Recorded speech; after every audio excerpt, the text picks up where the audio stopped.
Hello my dear friends, once again most welcome everyone. एक बार फिर से आप सभी दोस्तों का समसामयिक घटना चक्र परिवार की तरफ से आज के हमारे the pointer pen pointer analysis session में स्वागत है।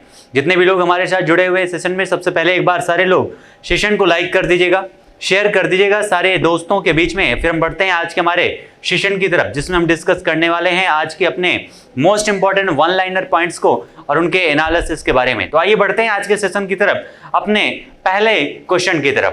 पहला हमारा क्वेश्चन क्या है, 21वें वर्ल्ड कांग्रेस ऑफ अकाउंट्स की मेजबानी कौन करेगा। यहाँ पर आपका 21st इसका संस्करण है, सबसे पहले याद रखिएगा, ठीक है। ये इसका 21वां संस्करण है इस वर्ल्ड कांग्रेस ऑफ अकाउंट्स की, और इसकी मेजबानी किसके द्वारा की जाएगी, ये आपसे यहाँ पर क्वेश्चन पूछा गया है। तो इसकी मेजबानी किया जाएगा भारत के द्वारा, ठीक है, हमारे इंडिया के द्वारा इसकी मेजबानी किया जाएगा। इस आपके 21वें संस्करण की वर्ल्ड कांग्रेस ऑफ अकाउंट्स की मेजबानी भारत। अगर हम बात करें डियर, तो हमारा जो देश है इसके बारे में कुछ इंपॉर्टेंट पॉइंट जान लेते हैं। अगर हम भारत की बात करें तो हमारे देश का जो क्षेत्रफल है, जो एरिया है, वो लगभग 32,87,263 किलोमीटर स्क्वायर है। इसका जो नॉर्थ टू साउथ इसका जो विस्तार है वो लगभग 3214 किलोमीटर है, और इसका ईस्ट टू वेस्ट जो विस्तार है वो लगभग है 2933 किलोमीटर। 2933 किलोमीटर। यहाँ पर स्टेट कितने हैं, तो टोटल 28 राज्य हैं।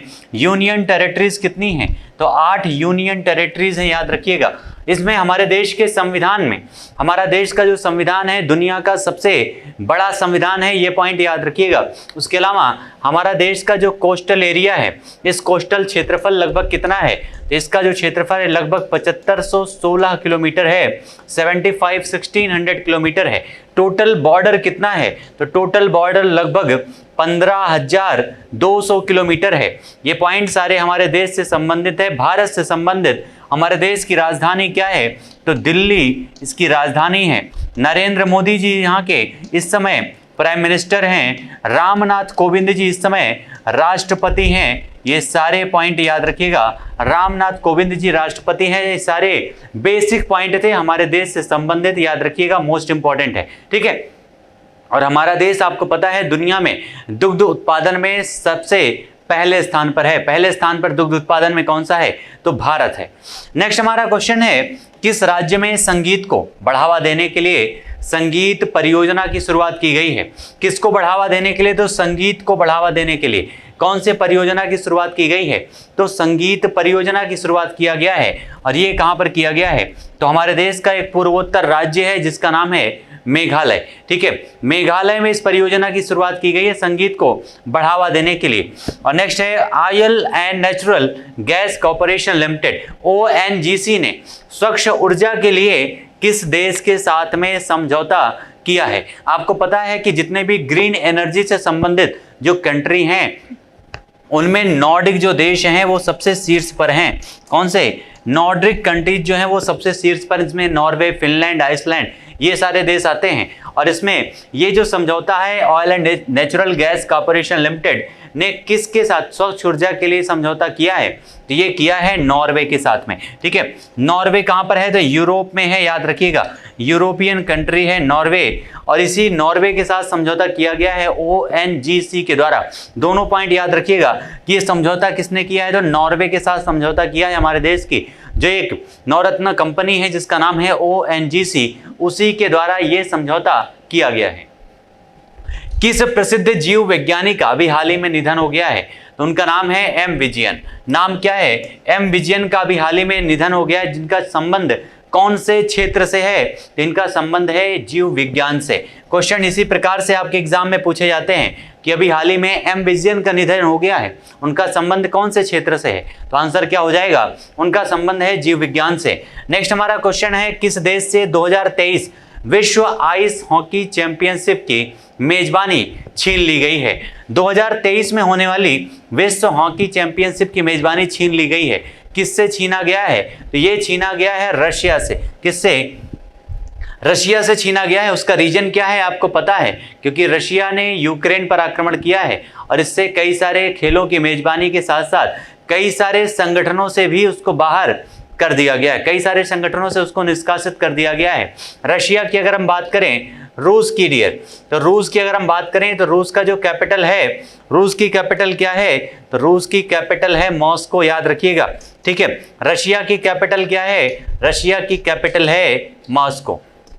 मॉस्को कौन सी नदी के किनारे है? तो मॉस्कोवा नदी के किनारे है रशिया की, ये आपका मॉस्को जो इसकी कैपिटल है। रूस ने किसके ऊपर आक्रमण किया है अभी हाल ही में? यूक्रेन के ऊपर आक्रमण किया है, यूक्रेन के ऊपर। इसके पहले रशिया ने एक पार्ट था जिसका नाम है यूक्रेन का क्रीमिया, उस पर भी अधिकार किया था 2014 में। 2014 में क्रीमिया पर अधिकार किया गया था, तब भी उसको कई सारे संगठनों से बाहर कर दिया गया था। और उस समय एक संगठन था जिसका नाम है G8, वो जो है उसमें से रूस को बाहर कर दिया गया और वो बन गया G7। रूस की बात करें तो रूस और भारत के बीच में, इंडिया और रशिया के बीच में एक युद्धाभ्यास होता है जिसका नाम है इंदिरा युद्धाभ्यास। कौन सा? इंदिरा युद्धाभ्यास होता है भारत और रूस के बीच में। इसके अलावा रशिया के द्वारा भारत को अभी हाल ही में कई सारे अत्याधुनिक हथियार भी दिए गए हैं, और उन अत्याधुनिक हथियारों में आपका एक टैंक है T-90 टैंक, उसके अलावा कई सारी मिसाइलें हैं, और साथ में एक सबसे जो फेमस है उसका नाम है ब्रह्मोस मिसाइल। कौन सा? ब्रह्मोस मिसाइल जो है ये किसके द्वारा दिया गया है? तो रशिया के द्वारा इसको दिया गया है, याद रखिएगा। भारत और रशिया के संयुक्त उद्यम से इसका निर्माण किया जाता है, और इसका नामकरण भी भारत की ब्रह्मपुत्र नदी और रशिया की मॉस्कोवा नदी है जो मॉस्को की जिसके किनारे है, इन दोनों नदियों के नामकरण पर भी इसका नाम रखा गया है। रशिया के इस समय जो हेड हैं उनका नाम क्या है? तो उनका नाम है व्लादिमीर पुतिन।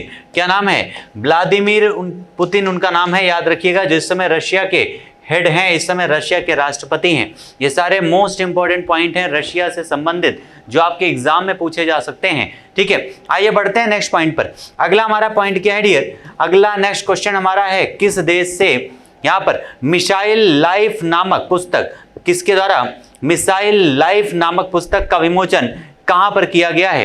तो मिसाइल लाइफ नाम की एक पुस्तक का विमोचन कहां पर किया गया है? तो इसका विमोचन किया गया है बीजिंग में। कहां पर?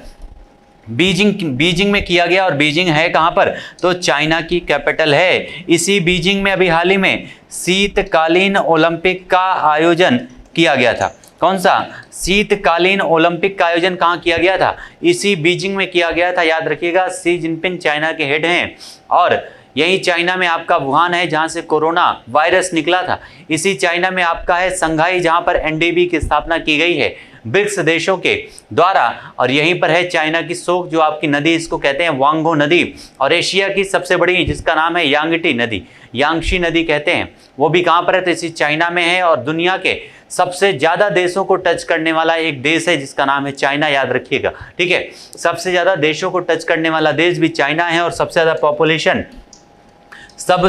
पॉपुलेशन कहां पर है? तो इसी चीन में है। आइए बढ़ते हैं नेक्स्ट पॉइंट पर। आंसर क्या हो जाएगा? मिसाइल लाइफ नाम की पुस्तक का विमोचन कहां पर किया गया है? तो बीजिंग में किया गया है। और किसको स्लोवेनिया के प्रधानमंत्री के रूप में चुना गया है? प्रधानमंत्री कहां पर? स्लोवेनिया के प्रधानमंत्री के रूप में किसे चुना गया है? तो ये चुना गया है रॉबर्ट गोलोब को, ठीक है। रॉबर्ट गोलोब को चुना गया है स्लोवेनिया के प्राइम मिनिस्टर के रूप में। नेक्स्ट हमारा है, गूगल ने किस राज्य से समझौता किया है? गूगल के द्वारा कौन से राज्य से समझौता किया गया है? ये आपसे क्वेश्चन पूछा गया है, ठीक है। तो ये किसके साथ द्वारा किया गया है? तेलंगाना के साथ में ये समझौता हुआ है। और आपको पता है तेलंगाना आंध्र प्रदेश से अलग होकर बना हुआ एक राज्य है जिसका निर्माण 2014 में किया गया था, आंध्र प्रदेश से अलग करके, ठीक है। आंध्र प्रदेश से अलग करके तेलंगाना का निर्माण हुआ था, याद रखिएगा। और इसने किसके साथ में समझौता किया है? तो गूगल के साथ में किया है। और गूगल जो है, इसकी बात करें तो गूगल की जो स्थापना है सबसे पहले 1998 में 1998 में गूगल की स्थापना की गई थी। इस समय इसके जो सीईओ हैं उनका नाम क्या है? तो एक भारतीय हैं जिनका नाम है सुंदर पिचाई। क्या नाम है? सुंदर पिचाई इनका नाम है। और आपके गूगल जो है, या जितने भी आप देखेंगे, गूगल हो गया, माइक्रोसॉफ्ट हो गया, इन सारी कंपनियों का हेडक्वार्टर कहां पर है? तो अमेरिका में है। ये पॉइंट भी याद रखिएगा, ठीक है। अगला हमारा क्वेश्चन है, किस राज्य में अपनी तरह की पहली जीन बैंक परियोजना, कौन सी जीन बैंक परियोजना, ये काफी इंपॉर्टेंट क्वेश्चन है, याद रखिएगा, 100% आपके एग्जाम में आने वाले क्वेश्चन है। जीन बैंक परियोजना की शुरुआत अभी हाल ही में कहां पर किया गया है? तो इसकी शुरुआत किया गया है महाराष्ट्र में। कहां पर? महाराष्ट्र में जीन बैंक परियोजना की शुरुआत की गई है। और अगर हम महाराष्ट्र की बात करें तो महाराष्ट्र की कैपिटल क्या है? महाराष्ट्र की कैपिटल है मुंबई। मुंबई को भारत की आर्थिक राजधानी या औद्योगिक राजधानी भी कहा जाता है। ठीक है, महाराष्ट्र को औद्योगिक राजधानी कहा जाता है, याद रखिएगा। उसके अलावा महाराष्ट्र में इस समय सीएम कौन है? तो उनका नाम है उद्धव ठाकरे। क्या नाम है? उद्धव ठाकरे उनका नाम है, जो इस समय महाराष्ट्र में चीफ मिनिस्टर हैं। और महाराष्ट्र में अगर हम बात करें तो कई सारे आपके पर्यटन स्थल भी हैं, जिनमें हमने आपके सामने डिस्कस भी किया था। कई सारे जो लगभग मध्यकालीन भारत की जो स्थापत्य कला के निर्माण है, जिनमें राष्ट्रकूट शासकों की कई सारी निर्माण कलाएं हैं, जिनमें आप देखेंगे अजंता की गुफाएं हैं, एलोरा की गुफाएं हैं। उसके अलावा औरंगाबाद जो आपका क्षेत्र है, ये कई प्रकार की कलाकृतियों की वजह से महाराष्ट्र का ये फेमस है, याद रखिएगा। महाराष्ट्र में राष्ट्रकूट वंश के शासकों के द्वारा काफी सारे निर्माण करवाए गए हैं। उसके अलावा महाराष्ट्र की अगर हम बात करें तो महाराष्ट्र में आपका एक आपका जो बंदरगाह है, जिसका नाम है जवाहरलाल नेहरू बंदरगाह, न्याहा शेवा बंदरगाह भी कहां पर है? इसी महाराष्ट्र में है। और आपको पता है ऐतिहासिक दृष्टिकोण से जो सिंधु घाटी सभ्यता है, उसका एक स्थल था जिसका नाम है दायमाबाद। दायमाबाद सिंधु घाटी सभ्यता का सबसे दक्षिणी जो स्थल है, जिसका नाम है दायमाबाद, वो भी कहां पर है? तो वो भी महाराष्ट्र में ही है। ये सारे पॉइंट याद रखिएगा। महाराष्ट्र से संबंधित हमारा आंसर हो जाएगा पहला जीन बैंक परियोजना, महाराष्ट्र को इसको मंजूरी दी गई है। नेक्स्ट हमारा है, किस देश के राष्ट्रपति के द्वारा वैश्विक सुरक्षा पहल का प्रस्ताव रखा गया है? वैश्विक सुरक्षा पहल का प्रस्ताव किसके द्वारा रखा गया है? तो ये रखा गया है चीन के द्वारा। किसके द्वारा? चीन के द्वारा रखा गया है, क्योंकि इस समय दुनिया में एक उभरती हुई शक्ति के रूप में दिख रहा है चाइना। कौन सा? चीन। अमेरिका को काफी तेजी से पछाड़ते हुए चाइना बहुत ही तेजी से शीर्ष की तरफ बढ़ रहा है इस समय, और इसीलिए उसने वैश्विक सुरक्षा पहल का प्रस्ताव रखा है। चाइना जो है यूनाइटेड नेशन का स्थायी मेंबर भी है, जो 5 सदस्य अस्थायी सदस्य हैं। कहां पर? यूनाइटेड नेशन में। ठीक है, तो ये आपका वैश्विक सुरक्षा पहल चाइना के द्वारा इसका प्रस्ताव रखा गया है। उसके अलावा अगर हम बात करें तो चाइना के द्वारा ही अभी कुछ महीने पहले एक ऐतिहासिक प्रस्ताव भी पास किया गया था, जिसमें ये कहा गया था कि शी जिनपिंग जब तक चाहेंगे तब तक वो वहाँ के राष्ट्रपति के पद पर बने रहेंगे। यानी अब वहाँ पर सत्ता परिवर्तन आसान नहीं होगा। इस प्रकार से हिटलर शाही की जो व्यवस्था है वो उत्तर कोरिया के साथ साथ चाइना में भी काफ़ी चरम पर है। इस प्रकार से आंसर हमारा हो जाएगा यहाँ पर चाइना। इस क्वेश्चन का करेक्ट आंसर, अभी हाल ही में किस देश ने अपने खुद का चांद लॉन्च किया था? तो उसका नाम चाइना है। ये सारे पॉइंट याद रखिएगा। चीन से संबंधित चाइना के द्वारा ही गेहूं का उत्पादन सबसे ज़्यादा होता है, चावल का उत्पादन सबसे ज़्यादा होता है, टमाटर का उत्पादन सबसे ज़्यादा होता है। किसके द्वारा? चीन के द्वारा। और इसके साथ साथ मछली का उत्पादन भी सबसे ज़्यादा कहाँ पर होता है? तो चीन के द्वारा किया जाता है। ठीक है, नेक्स्ट हमारा क्वेश्चन है, किस एयरलाइन कंपनी के द्वारा, कौन सी एयरलाइन कंपनी के द्वारा स्वदेशी नेविगेशन प्रणाली, कौन सा नाम क्या है? गगन। कौन सी एयरलाइंस कंपनी के द्वारा स्वदेशी नेविगेशन प्रणाली, नाम है गगन, इसको लॉन्च किया गया है, इसका जो है उपयोग किया गया है? तो ये किसके द्वारा किया गया है? इंडिगो के द्वारा। किसके द्वारा?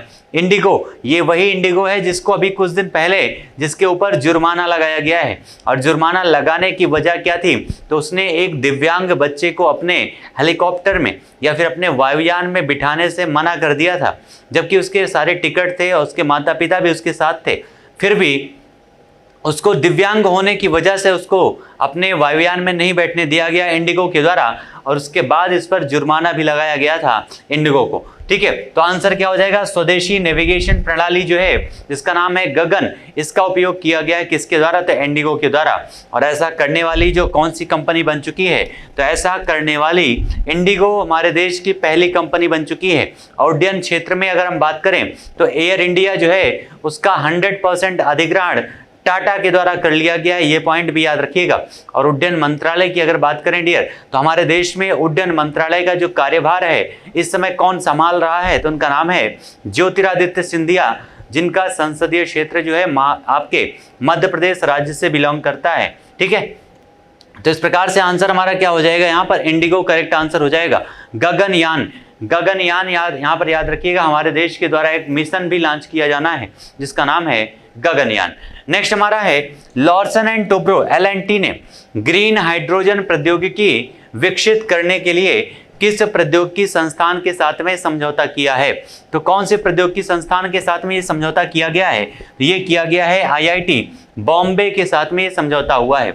हमारे देश में टोटल IIT कितनी है, 23 है, लेकिन हमारे देश में पहली बार अभी हाल ही में एक IIT देश के बाहर खोलने की घोषणा की गई है। और ये कौन से देश में घोषणा किया गया है, तो इस IIT की स्थापना किया जाएगा UAE में। कहां पर, UAE में इसकी स्थापना की जाएगी। देश के बाहर भारत के द्वारा स्थापित किया जाने वाला पहला IIT कहां पर होगा, UAE में। याद रखिएगा, काफी इंपॉर्टेंट क्वेश्चन यहां से बन सकते हैं। ठीक है, चलिए, तो इस प्रकार से आंसर हमारा क्या हो जाएगा, IIT बॉम्बे हमारे इस क्वेश्चन का हो जाएगा करेक्ट आंसर।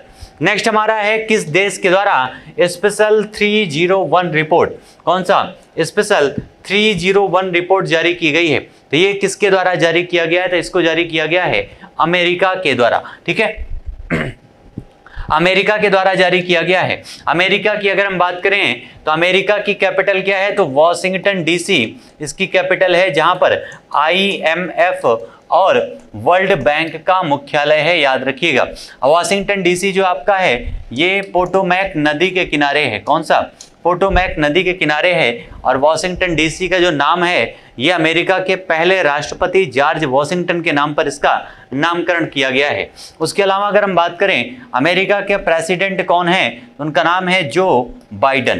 क्या नाम है, जो बाइडन उनका नाम है। वाइस प्रेसिडेंट कौन है इस समय अमेरिका के, तो उनका नाम है कमला हैरिस। क्या नाम है, कमला हैरिस एक भारतीय मूल की महिला हैं। ये पॉइंट भी याद रखिएगा अमेरिका से संबंधित। उसके अलावा भारत और अमेरिका के बीच में अगर हम बात करें, इंडिया और अमेरिका के बीच में एक युद्धाभ्यास होता है जिसका नाम है मालाबार युद्धाभ्यास। ये मालाबार युद्धाभ्यास 1992 में शुरुआत की गई थी, लेकिन आज इसमें 4 देश हो चुके हैं टोटल, और इसको नाम दे दिया गया है क्वाड का, जिसमें जापान भी 2015 से शामिल हो गया है और 2020 से इसमें शामिल हो गया है ऑस्ट्रेलिया। इस प्रकार से क्वाड जो देश हैं, 4 जो देश हैं, अमेरिका, ऑस्ट्रेलिया और आपके जापान और इंडिया, इन 4 देशों के समूह के साथ में इस मालाबार युद्धाभ्यास का आयोजन किया जाता है। उसके अलावा एक युद्धाभ्यास होता है जिसका नाम ही युद्धाभ्यास है, और ये आपका आयोजन किया जाता है भारत और अमेरिका के बीच में। ये सारे पॉइंट याद रखिएगा। अमेरिका में टोटल प्रांत कितने हैं, राज्य कितने हैं, 50 हैं, और इसमें आपका अमेरिका का जो 50वां राज्य बना था उसका नाम क्या, एक बार कमेंट में आंसर करके बताइएगा। सारे लोगों का आंसर आना चाहिए। अमेरिका की दूसरी राजधानी है जिसका नाम है न्यूयॉर्क। इसी न्यूयॉर्क में UNO का मुख्यालय है। याद रखिएगा, यूनाइटेड नेशन ऑर्गेनाइजेशन का मुख्यालय कहां पर है, तो इसी UNO में है, जो आपका कहां पड़ता है, न्यूयॉर्क में पड़ता है। और न्यूयॉर्क कौन सी रिवर के किनारे है, तो उसका नाम है हडसन नदी। ठीक है, अमेरिका और कनाडा के बॉर्डर पर, अमेरिका जो आपका उत्तरी अमेरिका में पड़ता है, अमेरिका और कनाडा के बॉर्डर पर ही कई सारे झीलें भी हैं जो विश्व प्रसिद्ध हैं, जिनमें इरी झील है, ओंटारियो है, उसके अलावा मिशिगन झील है जो अमेरिका में पड़ता है, मिशिगन। ठीक है, ये सारी झीलें काफ़ी प्रसिद्ध हैं जो आपके एग्जाम में कई बार पूछा जाता है। उसके अलावा सुपीरियर झील भी कहाँ पर है, तो यहीं पर है। ठीक है, आइए बढ़ते हैं नेक्स्ट पॉइंट पर। किस देश को अपनी सेवाओं का विस्तार करने के लिए 820 करोड़ रुपए के अतिरिक्त वित्त पोषण की मंजूरी दी गई है? अपनी सेवाओं का विस्तार करने के लिए 820 करोड़ रुपए के अतिरिक्त वित्त पोषण की मंजूरी किसके द्वारा दी गई है? तो ये दिया गया है इंडिया पोस्ट पेमेंट बैंक के द्वारा। ठीक है, कौन सी बैंक को? तो इंडिया पोस्ट पेमेंट बैंक को दिया गया है, याद रखिएगा। और हमारे देश में बैंकों का रेगुलेशन किसके द्वारा किया जाता है? तो बैंकों का रेगुलेशन किया जाता है RBI के द्वारा। किसके द्वारा? RBI के द्वारा किया जाता है। RBI की अगर हम बात करें तो RBI का गठन 1926 के यंग कमीशन, कौन सा? यंग कमीशन, तथा 1934 के अधिनियम के आधार पर किया गया है। इसी दोनों के आधार पर RBI का गठन 1935 में किया गया था। कब किया गया था? तो 1935 में किया गया था। RBI एक ऐसा बैंक है जिसने भारत यानी इंडिया और पाकिस्तान दोनों के बैंकों के रूप में काम किया है। ये पॉइंट याद रखिएगा। किससे? आरबीआई से, रिजर्व बैंक ऑफ इंडिया से संबंधित। उसके अलावा आरबीआई के जो पहले गवर्नर थे उनका नाम था सर ऑसबॉर्न स्मिथ। नाम क्या है? सर ऑसबॉर्न स्मिथ इनका नाम है। और इस समय अगर हम बात करें हमारे देश में आरबीआई के गवर्नर कौन है, तो उनका नाम है शक्तिकांत दास। क्या नाम है? शक्तिकांत दास जी उनका नाम है, याद रखिएगा। आरबीआई से संबंधित ये सारे मोस्ट इंपॉर्टेंट फैक्ट है। आरबीआई का कार्य क्या होता है? तो विदेशी विनियमन को बनाए रखना, उसके अलावा देश में मुद्राओं को जारी करना और बैंकों का रेगुलेशन करना भी इसका कार्य होता है आरबीआई का। नेक्स्ट हमारा क्वेश्चन है, किसको पेरू के द्वारा सर्वोच्च राजनयिक पुरस्कार से सम्मानित किया गया है? किसे पेरू के द्वारा सर्वोच्च राजनयिक पुरस्कार से सम्मानित किया गया है? तो उनका नाम है अर्देशिर बीके दुबास को। अर्देशिर बीके दुबास को सम्मानित किया गया है। किससे? तो पेरू के द्वारा, जो पेरू का सर्वोच्च नागरिक पुरस्कार है उससे सम्मानित किया गया है।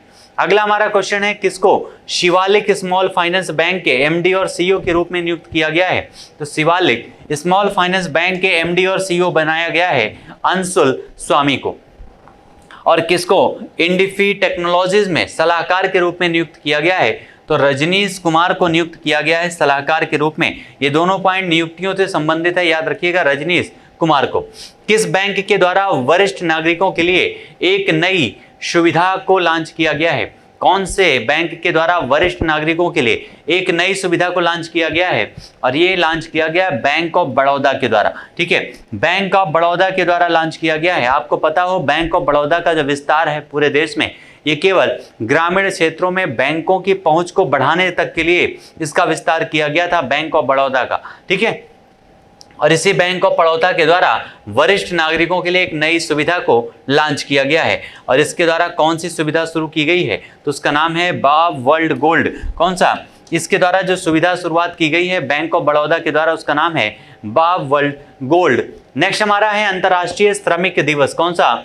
अंतर्राष्ट्रीय श्रमिक दिवस कब मनाया जाता है? तो ये अंतर्राष्ट्रीय श्रमिक दिवस मनाया जाता है 1 मई को। 1 मई को सेलिब्रेट किया जाता है अंतर्राष्ट्रीय श्रमिक दिवस। और इस दिवस को अन्य किस नाम से जानते हैं? तो इसे मई दिवस के नाम से जानते हैं। ये पॉइंट भी याद रखिएगा, मई दिवस के नाम से जानते हैं। अंतर्राष्ट्रीय श्रमिक दिवस है तो एक पॉइंट भी याद रखिएगा, आईएलओ यानी इंटरनेशनल लेबर ऑर्गेनाइजेशन जो आपका है, इसका स्थापना कब किया गया था? तो 1919 में।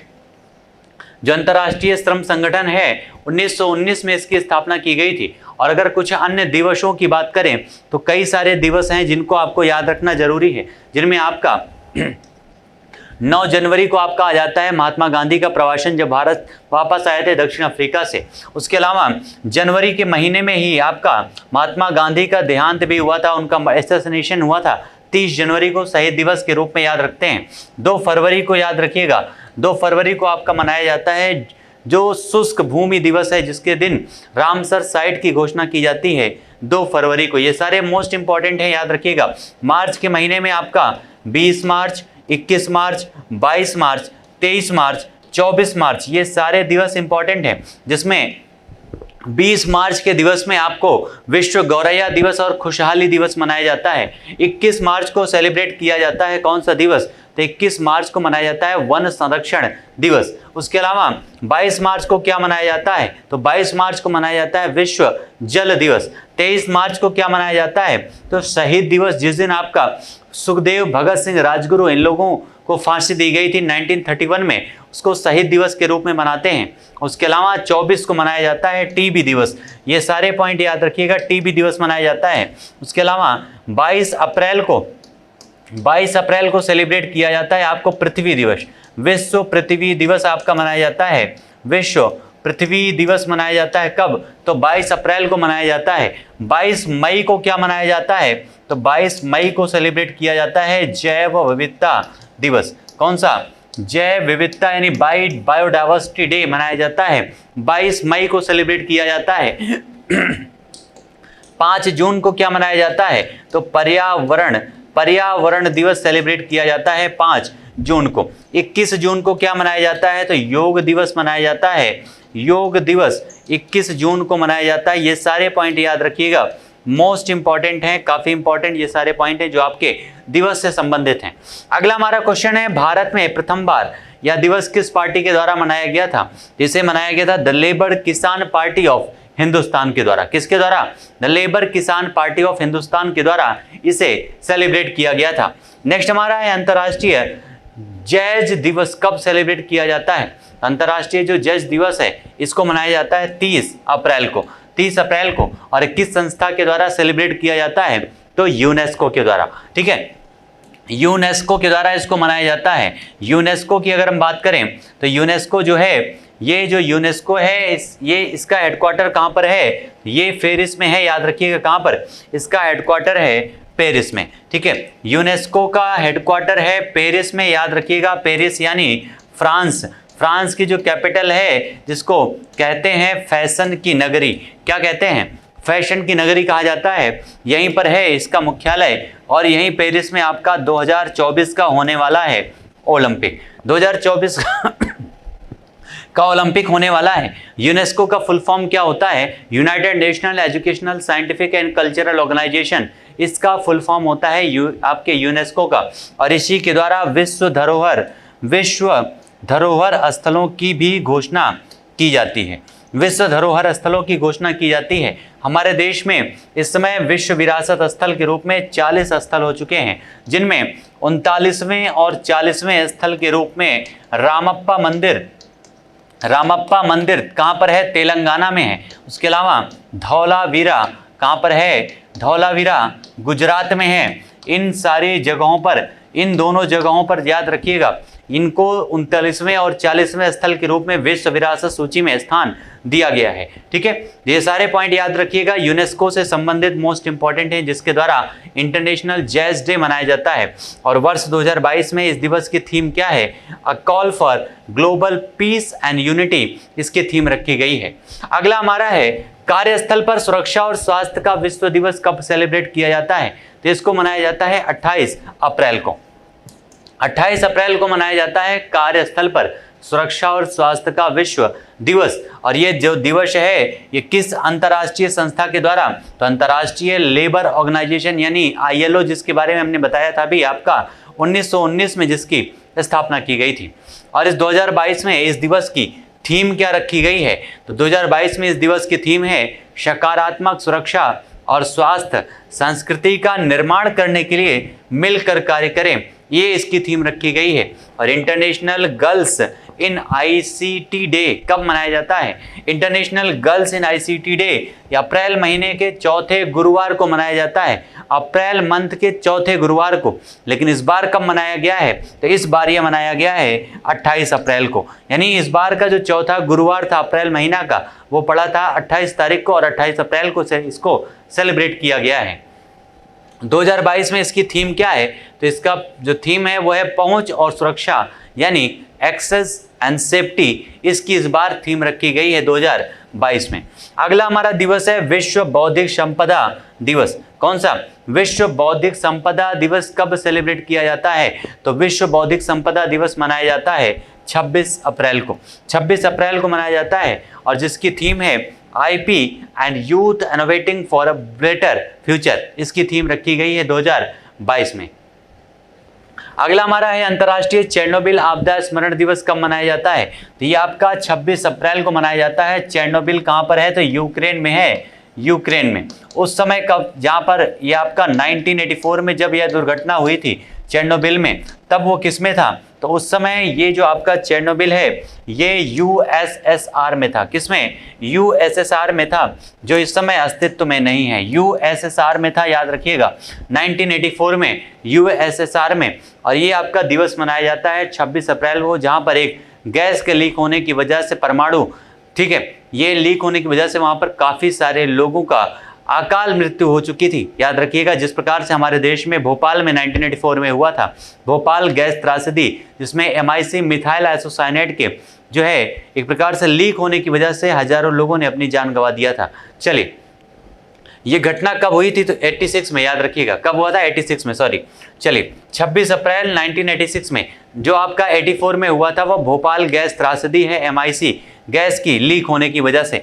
आपदा ये कहाँ पर हुई थी? तो यूक्रेन में। और उस समय कहाँ पर था? तो सोवियत संघ में, क्योंकि सोवियत संघ का विघटन हो चुका है 1991 में और ये सारे देश उसमें से अलग हो चुके हैं। ठीक है, आइए बढ़ते हैं नेक्स्ट पॉइंट पर। अंतर्राष्ट्रीय प्रतिनिधि दिवस ये कब मनाया जाता है? तो अंतर्राष्ट्रीय प्रतिनिधि दिवस सेलिब्रेट किया जाता है 25 अप्रैल को। और ये जो दिवस है संयुक्त राष्ट्र संघ के किस सम्मेलन के वर्षगांठ का प्रतीक है? ये सैन फ्रांसिस्को सम्मेलन का प्रतीक है, याद रखिएगा। कौन से? सैन फ्रांसिस्को सम्मेलन का प्रतीक है ये अंतर्राष्ट्रीय प्रतिनिधि दिवस, जो मनाया गया था 25 अप्रैल 1945 में। यूएनओ जो आपका है, यूनाइटेड नेशन ऑर्गेनाइजेशन, यूएनओ, अभी हमने बताया था इसका जो है 24 अक्टूबर 1945 में स्थापना किया गया था। और हेड ऑफिस तो अभी हमने डिस्कस किया था, कहाँ पर है? न्यूयॉर्क में है। ठीक है, तो 24 अक्टूबर को इसका दिवस मनाया जाता है, यूएनओ डे के रूप में भी सेलिब्रेट किया जाता है। नेक्स्ट हमारा है विश्व मलेरिया दिवस। कौन सा? विश्व मलेरिया दिवस कब मनाया गया है? तो 25 अप्रैल को इसको भी सेलिब्रेट किया जाता है, विश्व मलेरिया दिवस। इसकी थीम क्या रखी गई है? तो मलेरिया रोग के बोझ को कम करना और जीवन बचाने के लिए नवाचार का उपयोग, या फिर harness innovation to reduce the malaria disease burden and save lives, इसकी थीम रखी गई है। अगला हमारा क्वेश्चन है, विश्व स्वास्थ्य संगठन ने किस वर्ष तक मलेरिया उन्मूलन का लक्ष्य निर्धारित किया है? कब तक? तो मलेरिया के उन्मूलन का लक्ष्य निर्धारित किया गया है विश्व स्वास्थ्य संगठन यानी WHO के द्वारा। WHO के द्वारा कब तक? तो 2030 तक निर्धारित किया गया इसका लक्ष्य, याद रखिएगा 2030 तक। और नेक्स्ट हमारा क्वेश्चन है, शांति के लिए बहुपक्षवाद और कूटनीति का अंतर्राष्ट्रीय दिवस, international day of multilateralism and diplomacy for peace, ये कब मनाया गया है? तो इसको सेलिब्रेट किया गया है 24 अप्रैल को। और इस दिवस को मनाने की शुरुआत जो है संयुक्त राष्ट्र महासभा के द्वारा कब की गई थी? तो इसको सेलिब्रेट किया गया था, इसकी शुरुआत की गई थी संयुक्त राष्ट्र महासभा के द्वारा वर्ष 2018 में। ठीक है, 2018 से इसको मनाने की शुरुआत की गई थी, याद रखिएगा।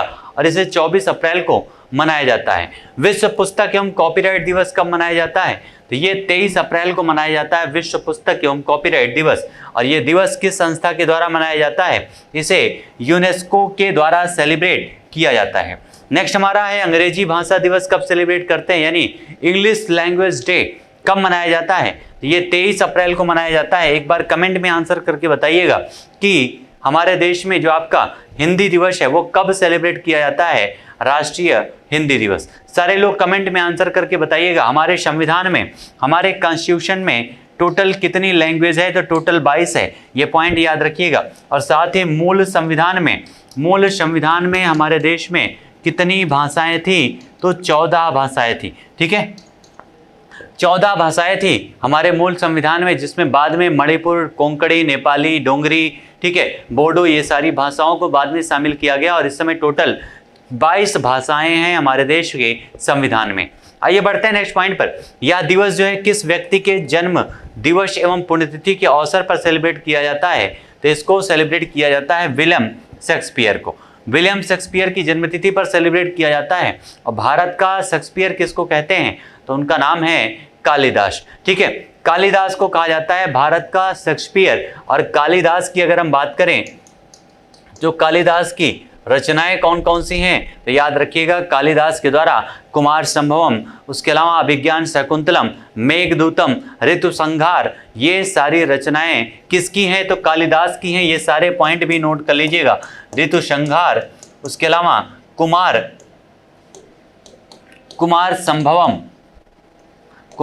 संभवम, उसके अलावा आपका अभिज्ञान शाकुंतलम, ये सारे मोस्ट इंपॉर्टेंट रचनाएं हैं जो कालिदास से संबंधित हैं। आपके एग्जाम में पूछी जाती हैं, कई बार ये सारे क्वेश्चन पूछे जा चुके हैं। विश्व टूना दिवस, वर्ल्ड टूना डे कब मनाया जाता है? 2 मई को सेलिब्रेट किया जाता है वर्ल्ड टूना डे। और हाल ही में सरदार पटेल की मूर्ति का अनावरण कहां पर किया गया है? सरदार पटेल की एक प्रतिमा का अनावरण किया गया है। कहां पर?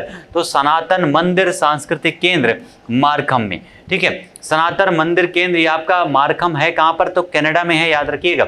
यहीं पर इस सरदार पटेल हमारे देश के पहले गृह मंत्री और पहले उप प्रधानमंत्री सरदार पटेल जो हैं उन्हीं की प्रतिमा का अनावरण किया गया है सनातन मंदिर सांस्कृतिक केंद्र मारखम में। और मारखम है कहां पर? तो ये कनाडा में है, याद रखिएगा। कहां पर? कनाडा में। सरदार पटेल की बात करें तो हमारे देश के पहले उप प्रधानमंत्री कौन थे? तो सरदार पटेल थे। उसके अलावा पहले गृह मंत्री कौन थे? तो सरदार पटेल थे। इनके द्वारा बारदौली के आंदोलन का नेतृत्व किया गया था, याद रखिएगा। बारदौली के आंदोलन का नेतृत्व 1928 में इनके द्वारा किया गया था। और यहीं की महिलाओं के द्वारा, यहीं बारदौली की महिलाओं के द्वारा ही इनको नाम दिया गया था सरदार। क्या नाम दिया गया था? सरदार नाम दिया गया था। सरदार पटेल की दुनिया में सबसे ऊंची मूर्ति जिसका नाम है स्टैचू ऑफ यूनिटी 182 मीटर की प्रतिमा है। कहां पर है? केवड़िया, याद रखिएगा। केवड़िया ये आपका गुजरात में है, यहीं पर स्थापित की गई है, जिसका नाम है स्टैचू ऑफ यूनिटी। ठीक है, स्टैचू ऑफ यूनिटी नाम है, याद रखिएगा। लगभग कितनी है? तो स्टैचू ऑफ यूनिटी जो है इसकी ऊंचाई है 182 मीटर, 182 मीटर इसकी जो है ऊंचाई है, याद रखिएगा। 182 मीटर दुनिया की सबसे ऊंची प्रतिमा है, जिसे कहां पर स्थापित किया गया है? केवड़िया, गुजरात में। सरदार सरोवर डैम भी यहीं पर है। कौन सा? सरदार सरोवर डैम, सरदार सरोवर बांध यहीं पर स्थापित किया गया है। और कौन सी नदी पर स्थापित किया गया है? तो ये नर्मदा नदी पर स्थापित किया गया है। और केवड़िया जो है ये भी नर्मदा नदी के किनारे है। ये सारे पॉइंट याद रखिएगा। सरदार पटेल की हमारे देश को एकीकरण करने में सबसे ज्यादा योगदान रहा है। आज इतना अखंड भारत हम देखते हैं, ये भारत का निर्माण जो है सरदार पटेल के द्वारा ही किया गया था। इसको विस्तृत रूप दिया गया था। इसका अनावरण किसके द्वारा किया गया? इस प्रतिमा का जो मारखम में, तो हमारे देश के प्राइम मिनिस्टर नरेंद्र मोदी जी के द्वारा इसका अनावरण किया गया है। और सनातन मंदिर सांस्कृतिक केंद्र मारखम ये है कहां पर? तो ओंटेरियो कनाडा में है। ओंटेरियो एक झील भी है, याद रखिएगा, कनाडा और अमेरिका के बॉर्डर पर। ठीक है, नेक्स्ट हमारा है महाराष्ट्र दिवस। कब सेलिब्रेट किया जाता है? तो महाराष्ट्र दिवस को मनाया जाता है 1 मई को। और महाराष्ट्र राज्य की स्थापना कब की गई थी? तो 1 मई 1960 में। आपको पता हो 1960 में महाराष्ट्र और गुजरात ये दो जो हैं, दो राज्य जो है अलग हुए थे 1960 में। 1 मई 1960 में महाराष्ट्र राज्य का गठन किस राज्य को विभाजित करके किया गया था? तो बंबई को विभाजित किया गया था और गठन किया गया था महाराष्ट्र, और दूसरा राज्य बना था गुजरात। और गुजरात दिवस कब मनाया जाता है? तो आप जब एक ही दिन विभाजित हुआ है, एक ही जगह से विभाजित किया गया है, तो 1 मई सेम दिवस पर सेलिब्रेट किया जाता है। और एक अलग प्रांत के रूप में बंबई को विभाजित करके गुजराती भाषियों के लिए एक अलग राज्य बना दिया गया, गुजरात राज्य की स्थापना कर दी गई 1 मई 1960 को। ठीक है, अगला हमारा क्वेश्चन है भारत संयुक्त अरब अमीरात आर्थिक भागीदारी समझौता कब लागू हुआ है? तो 1 मई 2022 से लागू होगा। इंडिया और यूएई के बीच में ये जो समझौता है इकोनॉमिक पार्टनरशिप का। ठीक है, इकोनॉमिक पार्टनरशिप का भारत और यूएई के बीच समझौता 1 मई 2022 से लागू हो जाएगा। नेक्स्ट हमारा क्वेश्चन है दोनों देशों के मध्य में यह समझौता कब हस्ताक्षरित किया गया है? तो 18 फरवरी 2022 को हस्ताक्षरित किया गया था। और आपको पता है कोविड काल में जो वर्ल्ड कप का आयोजन किया गया था या आईपीएल का आयोजन किया गया था, वो सारे आयोजन कहां पर कराए गए थे? तो यूएई में ही कराया गया था। और अभी हमने डिस्कस भी किया है कि यूएई में ही भारत एक नया आईआईटी खोलने वाला है। भारत का पहला विदेश में जो स्थापित होने वाला आईआईटी है वो कहां पर बनने वाला है? तो यूएई में बनने वाला है। और साथ ही साथ यूएई भारत के जो ब्रिक्स जो देश हैं, यानी आपका जो उसका नाम है एनडीबी, ब्रिक्स देशों के द्वारा जो स्थापित एक बैंक है जिसका नाम है एनडीबी। इस एनडीबी बैंक के समूह में सदस्यों के रूप में यूएई भी शामिल हो चुका है। और अभी हाल ही में एफएटीएफ यानी फाइनेंशियल एक्शन टास्क फोर्स की लिस्ट में, ग्रे लिस्ट में यूएई को भी शामिल किया गया है। आइए बढ़ते हैं नेक्स्ट पॉइंट पर। Open for all digital ecosystem किसके द्वारा लॉन्च किया गया है? Open for all digital ecosystem ये आपका आईसीआईसीआई बैंक के द्वारा लॉन्च किया गया है, याद रखिएगा। ठीक है, और इस सेवा का उपयोग किसके लिए किया जाएगा? तो सूक्ष्म लघु एवं मध्यम उद्यमों के लिए इसका उपयोग किया जाएगा। इस सेवा के तहत इंस्टा ओडी प्लस के माध्यम से कितने रुपए तक की ओवरड्राफ्ट सुविधा उपलब्ध कराई गई है? तो इसके लिए लगभग 25 लाख रुपए तक की ओवरड्राफ्ट सुविधा आईसीआईसीआई बैंक के द्वारा उपलब्ध कराई गई है। अगला हमारा क्वेश्चन है, राष्ट्रीय पाठ्य चर्चा की रूपरेखा के आधिकारिक निर्देश पत्र का शुभारंभ किसने किया है? तो ये शुभारंभ किया गया केंद्रीय शिक्षा मंत्री धर्मेंद्र प्रधान के द्वारा। केंद्रीय शिक्षा मंत्री धर्मेंद्र प्रधान के द्वारा राष्ट्रीय पाठ्य चर्चा की रूपरेखा के आधिकारिक निर्देश पत्र का शुभारंभ किया गया है। नेक्स्ट हमारा है, राष्ट्रीय शिक्षा नीति 2020 कितने क्षेत्रों में राष्ट्रीय पाठ्य चर्चा की रूपरेखा विकसित करने की सिफारिश करती है? तो ये नई आपकी नीति है राष्ट्रीय शिक्षा नीति। ये 4 क्षेत्रों में इसमें परिचर्चा करने के लिए इसको निर्धारित किया गया है, सिफारिश की गई है 4 क्षेत्रों में। और सेमीकॉन इंडिया 2022 का आयोजन कब से कब तक किया जाएगा? तो 29 अप्रैल से 1 मई तक आयोजन किया जाएगा। और ये कहाँ पर होगा? तो बेंगलुरु यानी कर्नाटका की कैपिटल में IT city of India, Bharat के बगीचे के नाम से जाने जाने वाला बेंगलुरु में इसकी जो है आयोजन की गई है सेमीकॉन इंडिया 2022 की। इस प्रकार से आज के हमारे सेशन के जो भी मोस्ट इंपॉर्टेंट क्वेश्चन बनते थे वन लाइनर सेशन के द पॉइंटर से संबंधित, उन सारे क्वेश्चन को हम लोगों ने यहाँ पर डिस्कस कर लिया है। उम्मीद करते हैं सारे पॉइंट आप लोगों को समझ में आए होंगे और एक बार कमेंट में आंसर करके जरूर बताइएगा आज का सेशन कैसा रहा आप सभी लोगों के लिए। ठीक है, मिलते हैं फिर से अपने अगले सेशन में। तब तक के लिए आप सभी लोगों को thank you so much all my dear, thank you so much everyone.